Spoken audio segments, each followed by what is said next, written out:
ભાગલા તો આપણે પાડીએ. હું તો હંમેશા કહું છું કે જે હિન્દુ અને મુસલમાન, તમે હિન્દુ છો અમે મુસલમાન છીએ, અમે મુસલમાન તમે હિન્દુ, આવું કરવા વાળાનું હું હંમેશા એક પ્રશ્ન કહું છું કે હોસ્પિટલની અંદર એક બાળક જન્મ્યું હોય, 2-5 મિનિટ થઈ હોય અને બાળક જન્મ્યું એને રોડ ઉપર મૂકી આવજો અને પછી ઓળખી બતાવો, લ્યો હિન્દુનું છે કે મુસલમાનનું છે, બતાવો. તમે તાકાત હોય તો બતાવી જાણો. ચલો, શું કામ?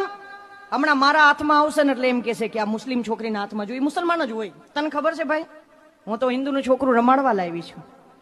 તમે ઓળખી નથી શકતા. વાંથી તો ઇન્સાન બનીને જ આવે છે, ક્યાંય સિક્કો મારતા જ નથી. બોલો, કોઈના કપાળ ઉપર સિક્કો આવે ચાંદ છે, આ મુસલમાન જ હોઈ શકે. નથી કોઈનું ત્રિશુલ આવતું. સાહેબ, હું કામ જુદા પાડો છે?